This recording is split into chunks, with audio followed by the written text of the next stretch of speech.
Hello साथियों, नमस्कार आप सभी को। आज की इस वीडियो में हम डिस्कस करने वाले हैं RRB technician grade 1 and 3 Mumbai zone cut off 2024 की।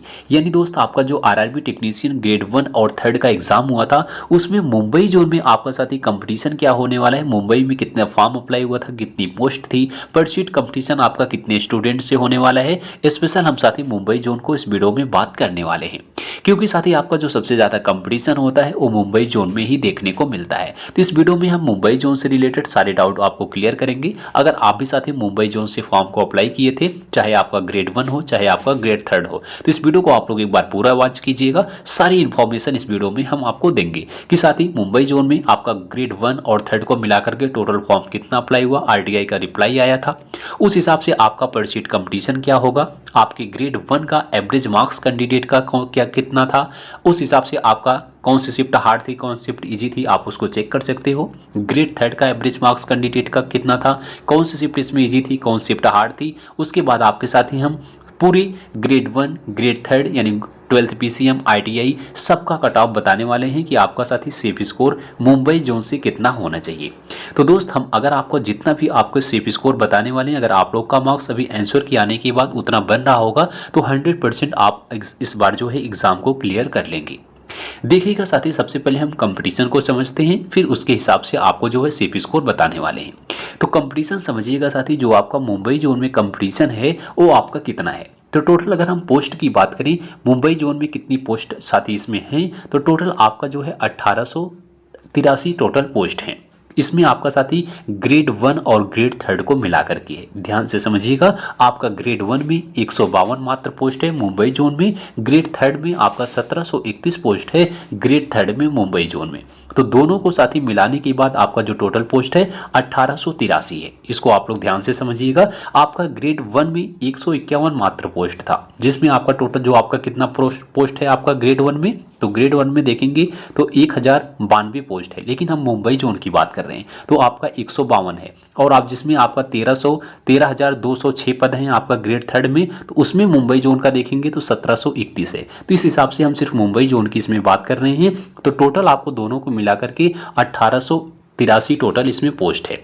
तो इसके लिए साथ ही फॉर्म कितना अप्लाई हुआ था ग्रेड 1 और 3 को मिला करके, तो टोटल जो फॉर्म अप्लाई हुआ था वो 6,78,916 फॉर्म अप्लाई हुआ था। ये आपका साथी आरटीआई का रिप्लाई भी आया था। तो टोटल आपका 6,78,916 फॉर्म अप्लाई हुआ था दोनों के लिए, ग्रेड 1 और ग्रेड 3 के लिए। लेकिन उपस्थिति की बात करें, आपके कितने कैंडिडेट इस एग्जाम में उपस्थित हुए थे, तो लगभग 69% कैंडिडेट एग्जाम में अपीयर हुए थे। अगर इसका 69% निकालोगे 6,78,916 का आएगा 4,68,452। यानी साथी जो आपका कंपटीशन होगा वो इसी कैंडिडेट से होगा 4,68,452 से। आपका फाइनल कंपटीशन हम निकालें तो इसमें हम डिवाइड कर रहे हैं जितनी पोस्ट है 4,68,452 में 1883 को, तो आपका फाइनल कंपटीशन आएगा 248 कैंडिडेट का। यानी साथी ये आपका जो है फाइनल कंपटीशन है एक सीट के लिए। अगर आपको इसमें एक सीट लेनी होगी तो जो है 248 कैंडिडेट से फाइट करना पड़ेगा। ये साथी आपका कंबाइंड हम आपको कंपटीशन दिखा रहे हैं। हालांकि आपका कंपटीशन जो है ग्रेड 1 का अलग होता है, ग्रेड 3 का आपका अलग होता है, लेकिन इसमें हम आपको कंबाइंड जो आपका कंपटीशन है 248 का है। आई होप साथी आपको कंपटीशन यहाँ का समझ में आया होगा। जो ढेर सारे कैंडिडेट का डाउट होता है ना कि फॉर्म कितना गया है, तो फॉर्म आपका आप लोग देख लीजिएगा 6,78,916 टोटल फॉर्म अप्लाई हुआ था मुंबई में आपका ग्रेड 1 और ग्रेड 3 को मिला करके। लेकिन अपीयर कितने हुए थे, 4,68,452 ही कैंडिडेट एग्जाम इस बार दिए थे। अब इस हिसाब से साथी आपका कंपटीशन है, तो उसके बाद आपकी कट ऑफ कितनी जा सकती है। उससे पहले आप लोग साथी अपना एवरेज मार्क्स पहले देख लीजिएगा। अगर आप ग्रेड 1 से थे तो अपना एवरेज मार्क्स देख लीजिएगा। आपके टोटल इसमें ग्रेड 1 का जो एग्ज़ाम हुआ था 4 शिफ्टों में हुआ था, आप सबको पता होगा। 19 की आपकी 3 शिफ्टों में, 20 की आपकी फर्स्ट शिफ्ट में। तो 3 शिफ्टों में, चारों शिफ्टों में आप अपना एवरेज मार्क्स देख सकते हो। आपकी जो पहली शिफ्ट थी यानी 19 की पहली शिफ्ट सबसे ज़्यादा जो है हार्ड शिफ्ट थी। उसके बाद 20 की फर्स्ट शिफ्ट मॉडरेट थी। 19 की थर्ड शिफ्ट उससे ज़्यादा जो है इजी थी। सबसे ज़्यादा जो इजी थी वो आपकी 19 की सेकंड शिफ्ट थी, जिसके कैंडिडेट के 38.91 एवरेज मार्क्स बन रहे थे। तो इसके अकॉर्डिंग साथ ही इन सभी शिफ्टों के नॉर्मलाइज स्कोर बढ़ाए जाएंगे। अब आपकी कौन सी शिफ्ट में था तो आप आकलन कर सकते हो कि आपका हार्ड में था कि इजी में था, उसी के अकॉर्डिंग आपका नॉर्मलाइज स्कोर बढ़ाया जाएगा। उसके बाद आप लोग अगर ग्रेड 3 से एग्जाम दिए थे तो ग्रेड 3 का आप अपना एवरेज मार्क्स देख सकते हो। पूरे हमने आपको पूरे टोटल 23 शिफ्टों का जो है एवरेज जो है स्कोर दिखाया है। जो आपका इधर देखेंगे जो आपका रेड में है ये आपका सबसे ज़्यादा जो है हार्ड शिफ्ट थी। इसका अगर आपका हार्ड शिफ्ट में एग्जाम था तो आप अपना आकलन कर सकते हो, आपका नॉर्मलाइज स्कोर इंक्रीज होगा। अगर आपका इसमें है तो आपका ये मॉडरेट शिफ्ट थी, आपके मार्क्स कुछ कम बढ़ेंगे। लेकिन अगर आपका साथ ही ग्रीन में होगा तो ये आपकी सबसे ज़्यादा ईजी शिफ्ट थी, तो आपका नॉर्मलाइज स्कोर सबसे कम इंक्रीज होगा। ये अभी तक सबसे ज़्यादा ईजी शिफ्ट देखने को मिली थी। तो इसी के अकॉर्डिंग साथ ही आपके ऊपर वाले सभी शिफ्टों के नॉर्मलाइज स्कोर इंक्रीज किए जाएंगे। तो ये था आपका साथी एवरेज मार्क्स कैंडिडेट के। इससे आपको साथी आइडिया लग गया होगा कि आपकी शिफ्ट किस में थी, कि इजी में थी, मॉडरेट में थी कि हार्ड में थी। उस हिसाब से आपके साथी नॉर्मलाइज स्कोर इंक्रीज किया जाएगा। अगर हम बात करें कितना होगा नॉर्मलाइज स्कोर, तो आपको बता दें जिसका जो है मॉडरेट इजी में होगा तो उसके भी साथी 1 या 2 मार्क्स बढ़ जाएंगे अगर वो जो है एक्यूरेसी पे ध्यान दिया होगा। लेकिन जिसका मॉडरेट में होगा, ये आपका इजी का है, जिसका मॉडरेट में होगा उसके आपका 2 से लेकर के 5 नंबर तक भी इंक्रीज हो सकता है एक्यूरेसी पे अगर अच्छा ध्यान दिया होगा। अगर उसके बाद हम सबसे ज़्यादा हार्ड शिफ्ट के कितने बढ़ सकते हैं, उसका साथ ही कम से कम 5 से आपका 10 नंबर तक भी इंक्रीज हो जाएगा। ये डिपेंड करेगा आपकी शिफ्ट पर, आपकी एक्यूरेसी पर। अगर आप कम क्वेश्चन को अटेम्प्ट करके जो है ज़्यादा से ज़्यादा नंबर सही किए होंगे, जैसे आपने मान लेते हैं 100 में अगर 70 क्वेश्चन सही किया है तो 65 सही है आपका, तो उसमें आपका जो है एक्यूरेसी देखी जाएगी, नॉर्मलाइज स्कोर ज़्यादा इंक्रीज हो जाएगा। इस हिसाब से हार्ड शिफ्ट वाले का 5 से 10 नंबर भी इंक्रीज हो जाएगा। अब आप लोग अपना शिफ्ट जो कमेंट में लिख दीजिएगा कि आपकी शिफ्ट जो है किस डेट को थी, किस शिफ्ट में आपका एग्ज़ाम था। अब इसी के अकॉर्डिंग साथ ही हम आपके एक्सपेक्टेड कट ऑफ को बताने वाले हैं।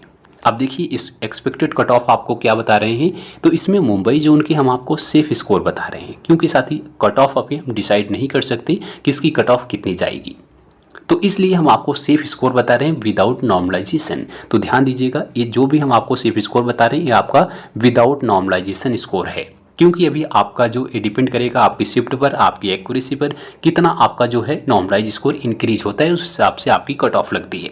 तो विदाउट नॉर्मलाइजेशन आपको बता रहे हैं आपके रॉ मार्क्स के अकॉर्डिंग। तो आप लोग ध्यान से देखिएगा, आपका रॉ मार्क्स बता रहे हैं कितना होना चाहिए। सबसे पहले हम ग्रेड 1 की बात करते हैं, फिर आपका ग्रेड 3 के 12th PCM की बात करेंगे, फिर आपके ITI की बात करते हैं। देखिएगा, अगर आप मुंबई जोन से ग्रेड 1 का एग्जाम दिए थे तो आपका UR कैटेगरी में कितना मार्क्स होना चाहिए, तो अगर आप UR कैटेगरी से हैं तो आपका साथ ही 70+ नंबर होना चाहिए रॉ स्कोर। तो आप लोग ध्यान से देखना, UR कैटेगरी का आपका 70+ रॉ स्कोर होना चाहिए। अगर 70 से कम है तो बहुत कम चांस बनते हैं। OBC अगर है तो OBC में आपका रॉ स्कोर कितना होना चाहिए, 68+ होना चाहिए, यानी 68 तक आपका रॉ स्कोर बनना चाहिए। EWS है तो आपका साथ ही 66 नंबर आपका होना चाहिए रॉ स्कोर, 66+ ही आपका होना चाहिए। SC की बात करें तो आपका रॉ स्कोर 62+ होना चाहिए, 62 है तब भी आपका सही है, 62 से प्लस वाले आप अपने आप को सेफ समझ सकते हो। ST की बात करें आपका 58+ होना चाहिए।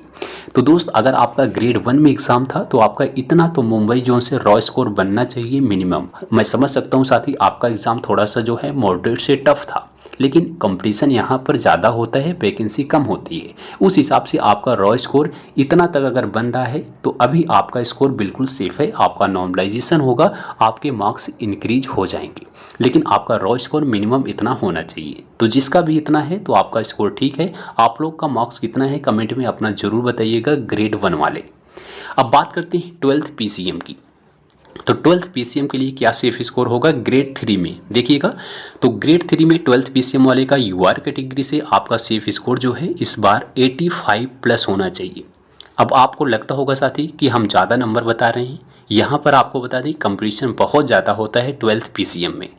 दोस्त अगर आपको एग्ज़ाम क्लियर करना होगा तो आपका अगर 85 तक बन रहा है ये वार कैटेगरी से रॉ स्कोर, तब अपने आप को सेफ समझिएगा, क्योंकि देखना लास्ट में इसकी कट ऑफ कितनी जाती है।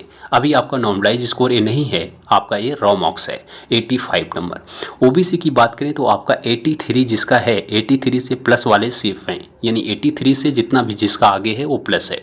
ईडब्ल्यूएस की बात करें तो 81 वाले आपका स्कोर बिल्कुल ठीक है, 81 से प्लस होना चाहिए। एससी की बात करें तो आपका 77 वाले कैंडिडेट सेफ हैं, 77 से प्लस वाले। एसटी की बात करें तो 73 है तो आपका सेफ है, 73 से प्लस बिल्कुल आपका स्कोर ठीक रहेगा। तो आपका 12th पीसीएम में इतना रॉ स्कोर होना चाहिए, तब अपने आप को सेफ समझ सकते हो, क्योंकि नॉर्मलाइज स्कोर डिपेंड करेगा आपकी शिफ्ट पर। हो सकता है आपका 1-2 ही मार्क्स इंक्रीज हो सकता है आपका 4-5-6 नंबर भी इंक्रीज हो जाए। तो लेकिन अगर आपका इतना रॉ स्कोर अभी बनता होगा तो आप आराम से कट ऑफ को क्लियर कर सकते हो। आप लोग साथ ही 12th पीसीएम वाले कमेंट में अपना स्कोर बताइएगा कि आपकी शिफ्ट क्या थी, कैटेगरी क्या है और आपका रॉ स्कोर अभी कितना बन रहा है। आइए बात करते हैं आईटीआई की। देखिए साथी, आईटीआई की इसमें अलग अलग ट्रेड हैं। आपके हम कुछ ट्रेड आपको बता रहे हैं, जैसे आपका इलेक्ट्रीशियन है, इलेक्ट्रॉनिक मैकेनिक है, फिटर है, आपका वेल्डर है। इन सब की कट ऑफ लगभग 1-2 मार्क्स आगे पीछे रहती है, बाकी सेम देखने को मिलती है। बाकी अदर जितनी भी ट्रेडें होंगी, आरएसी का है और जो भी होगा उसकी थोड़ा सा कट ऑफ आपका 4-5-6 नंबर, किसी में 10-10 नंबर आपको डाउन होता दिखेगा। तो आप लोग उसको कंपेयर कर लेना। बाकी आपकी जितनी भी हाई ट्रेड हैं, इलेक्ट्रीशियन है, वेल्डर है, आपका फिटर है, आपका इलेक्ट्रॉनिक मैकेनिक है, तो इन सब की कट ऑफ थोड़ा सा ज़्यादा जाती है। तो इसके अकॉर्डिंग आपका मार्क्स कितना होना चाहिए रॉ स्कोर, तो इसमें आपका यूआर कैटेगरी से अगर आपका 77 बन रहा है, यानी 77 बन रहा है, तो आपका स्कोर सेफ है, 77 प्लस वाले सेफ हैं। ओबीसी का 75 होना चाहिए, 75 से प्लस वाले सेफ हैं। ईडब्ल्यूएस 73 आपका सेफ है। एससी की बात करें 69 आपका बिल्कुल सेफ स्कोर है। एसटी की बात करें 65 आपका सेफ रहेगा। तो ये है आपका साथी आईटीआई का, इतना आपका रॉ स्कोर होना चाहिए, यानी आंसर की आने के बाद आपका जो मार्क्स बन रहे हैं निगेटिव नंबर काटने के बाद इतना तो बनना चाहिए, तब अपने आप को सेफ समझ सकते हो, क्योंकि कंपटीशन साथी बहुत ज़्यादा है। अभी आपकी कट ऑफ इससे आपकी 2-4-6 नंबर आगे ही जाएगी। अगर आपका शिफ्ट हार्ड रही होगी तो आराम से आप जो है कट ऑफ को क्लियर कर लेंगे। ये डिपेंड करेगा आपकी शिफ्ट पर, आपकी एक्यूरेसी पर। तो इसलिए आप लोग अपना कमेंट में शिफ्ट ज़रूर बताइएगा कि आपकी शिफ्ट क्या थी, आपके अभी स्कोर कितने बन रहे हैं, आपकी कैटेगरी क्या है, उस हिसाब से, जिससे हमें ढेर सारे कैंडिडेट का एक डेटा मिल सके कि आप लोग का हाईएस्ट मार्क्स कहाँ तक बन रहा है। तो दोस्त इतना अगर आपका रॉ स्कोर बन रहा है तो आप अपने आप को सेफ समझिएगा और आगे की आप लोग तैयारी करते रहिएगा। और इससे रिलेटेड अगर आपका कुछ भी डाउट है तो बिल्कुल आप लोग कमेंट बॉक्स में अपना डाउट पूछिएगा, फॉर्म से रिलेटेड, वैकेंसी से रिलेटेड, या फिर आपके cut off, raw marks, negative marking, normalization, जो भी आपके डाउट हो आप लोग कमेंट में पूछिएगा, हम आपके डाउट को क्लियर करने का प्रयास करेंगे। तो साथी आई होप वीडियो आपको अच्छा लगा होगा। अगर वीडियो आपको पसंद आया हो तो एक बार वीडियो को लाइक ज़रूर करना, दोस्तों में शेयर करना, और अदर जोन को अगर आप कट ऑफ को जानना चाहते हैं तो आप लोग कमेंट में उस जोन को भी बताइएगा, उस जोन को भी हम नेक्स्ट वीडियो में डिस्कस करने का प्रयास करेंगे। अगर आपने चैनल को सब्सक्राइब नहीं किया तो चैनल को यार अभी सब्सक्राइब कर लो, इसी तरह से नई नई अपडेट आपको मिलती रहेंगी। मिलेंगे अगली वीडियो में, तब तक के लिए जय हिंद, जय भारत।